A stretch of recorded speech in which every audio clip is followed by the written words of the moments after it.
পূর্ব লন্ডনে ২৪টি গাড়ি জব্দ করা হয়েছে এবং উদ্ধার করা হয়েছে আরও একটি চুরি হওয়া গাড়ি। তবে এই চুরি হওয়া গাড়িটি কোনো মানে একটি চুরি হওয়া গাড়ির মধ্যে অনেকগুলো চুরি হওয়া গাড়ির যন্ত্রাংশ পাওয়া গিয়েছে বলে পুলিশ জানিয়েছে। মূলত নিউহাম এবং ওয়ালথামস্টো এই এলাকাতে পুলিশ একটি অভিযান চালিয়েছে চলতি সপ্তাহে এবং এই অভিযানে ২৪টি গাড়ি তারা জব্দ করার কথা বলেছে এবং এই যানবাহনগুলোর কোনোটার লাইসেন্স ছিল না, কোনোটার আবার ইন্স্যুরেন্স ছিল না।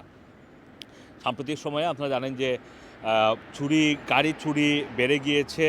এর পাশাপাশি যেই পুলিশ এখন রাস্তাঘাটে হুটহাট নানান ধরনের চেক পয়েন্ট বসিয়ে গাড়িগুলোকে চেক করে এবং সেখানে তারা নিউহাম এবং ওয়ালথামস্টো এই দুটি এলাকায় দুটি চেক পয়েন্ট বসিয়ে এক সপ্তাহে অন্তত ২৪টি গাড়ি জব্দ করেছে, যাদের অনেকেরই গাড়ি চালানোর লাইসেন্স ছিল না, অনেকের রোড ট্যাক্স ছিল না, অনেকের আবার গাড়ি ইন্স্যুরেন্স করা ছিল না। সুতরাং সেই কারণে তাদেরকে আটক করা হয়েছে। একটি যে গাড়িটিকে উদ্ধার করা হয়েছে সেটি বলা হচ্ছিল যে চুরি হওয়া গাড়ি, কিন্তু সেই চুরি হওয়া গাড়ির মধ্যে আবার অন্যান্য চুরি হওয়া গাড়ির যন্ত্রাংশ পুলিশ পেয়েছে এবং এই কারণে এই অপরাধে বেশ কয়েকজন চালকের বিরুদ্ধে অভিযোগ দায়ের করা হয়েছে এবং এই অভিযানটি কিন্তু পরিচালনা করেছে ভেহিকল এনফোর্সমেন্ট টিম এবং নিউহাম এবং ওয়ালথাম ফরেস্ট মেট্রোপলিটন পুলিশের কর্মকর্তারা।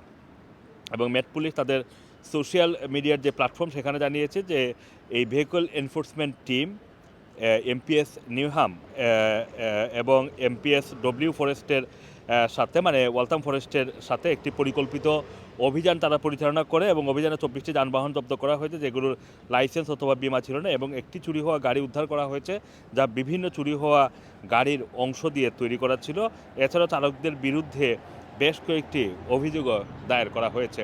অনেকেই আপনাদের হয়তো মনেই থাকে না, আপনাদের ইন্স্যুরেন্স এক্সপায়ার হয়ে যাচ্ছে, অনেকেই রোড ট্যাক্সের কথা ভুলে যান, অনেকে আবার লাইসেন্স ছাড়াই নানান উপায়ে গাড়ি চালানোর চেষ্টা করেন। প্রত্যেকটাই কিন্তু দণ্ডনীয় অপরাধ। সুতরাং যে ২৪টি গাড়ি উদ্ধার করা হয়েছে সেই ২৪টি গাড়ির সাথে ২৪ জন চালকের বিরুদ্ধেও নানান ধরনের অভিযোগগুলো নিয়ে আসা হচ্ছে এবং তাদেরকে কোর্টে তোলা হবে বলেও এই যারা অভিযান পরিচালনা করেছে তাদের পক্ষ থেকে জানানো হয়েছে। Assam Masum, Rana TV, London.